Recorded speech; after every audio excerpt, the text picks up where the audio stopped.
दोस्तों अगर आप अपनी लाइफ में कुछ नया सीखना चाहते हैं तो इस वीडियो को लाइक करके चैनल को सब्सक्राइब करना ना भूलें। नमस्कार दोस्तों, स्वागत है आपका एक बार फिर से। दोस्तों इस संपूर्ण विश्व में सर्वशक्तिमान ईश्वर ही है और इनकी इच्छा के बिना एक भी पत्ता नहीं हिल सकता। ये बात समय समय पर सिद्ध हो चुकी है कि ईश्वर प्रत्यक्ष रूप से भले ही दिखाई ना दे, लेकिन अप्रत्यक्ष रूप से वह इस संसार के कण कण में बसे हुए हैं। और ये बात भी सत्य है कि हम में से कुछ लोग बहुत भाग्यशाली होते हैं क्योंकि उन पर ईश्वर की विशेष कृपा होती है और कुछ ऐसी शक्तियाँ उनके आसपास हमेशा विद्यमान होती है जो हर समय उन्हें सही मार्ग दिखाती है और हर मुश्किल में उनकी सहायता करती है। दोस्तों यही नहीं, ईश्वरीय शक्तियाँ कुछ ऐसे व्यक्तियों को चुनती है जो खुद ही सही मार्ग पर चलें और दूसरे लोगों को भी सही मार्गदर्शन कर सके तथा उनकी सहायता कर सके। लेकिन हमें कैसे पता चल सकता है कि किन व्यक्तियों के पास अलौकिक शक्ति है, ये कौन से व्यक्तियों पर ईश्वर की कृपा है? तो आपको बताते हैं कि हमारे प्राचीन ग्रंथों में कुछ ऐसे संकेतों के बारे में बताया गया है जिनसे हमें ये समझ सके कि किन व्यक्तियों पर ईश्वर की कृपा तथा अलौकिक शक्तियाँ हैं। तो चलिए जानते हैं उन संकेतों के बारे में। पहला संकेत, दोस्तों जिन व्यक्तियों के अंदर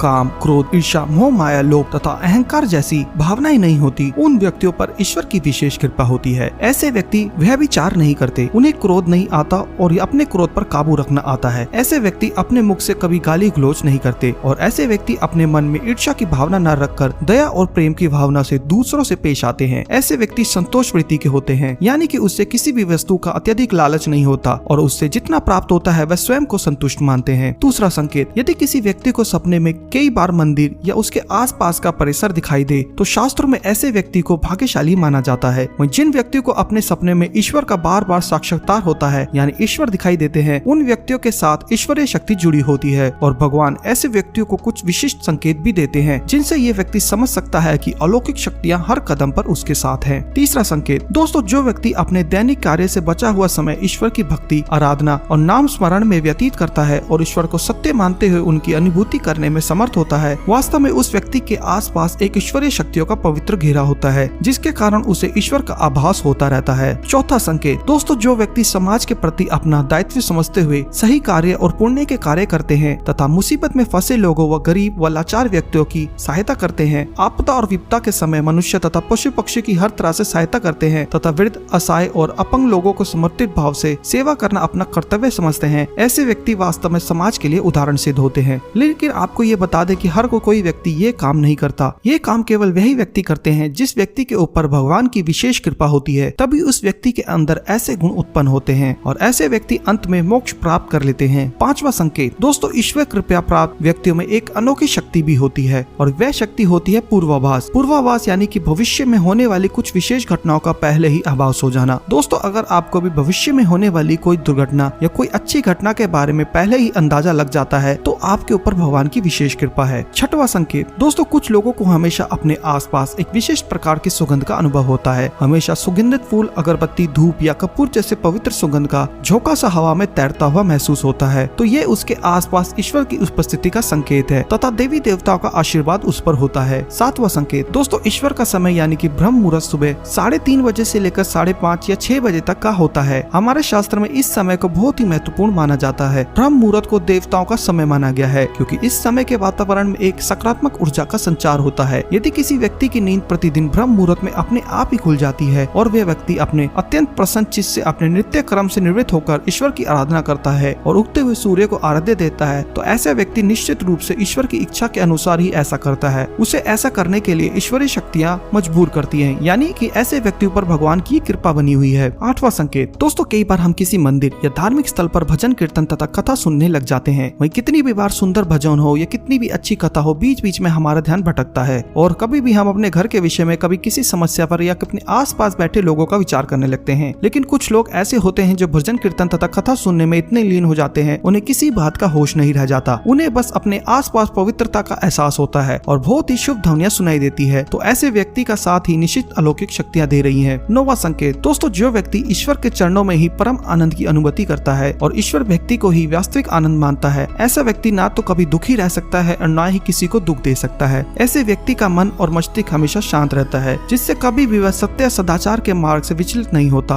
और उसे ईश्वर से मिला एक विशेष आशीर्वाद होता है जिससे वे समाज में हमेशा मान और सम्मान प्राप्त करते हैं। तो दोस्तों आशा करते हैं हमारी दी हुई जानकारी आपको पसंद आई होगी। अगर आपको ये वीडियो अच्छा लगा हो तो हमारे चैनल सब्सक्राइब करना ना भूलें। साथ ही इस वीडियो को लाइक करके अपने दोस्तों और परिजनों के साथ जरूर साझा करें। जय श्री राम।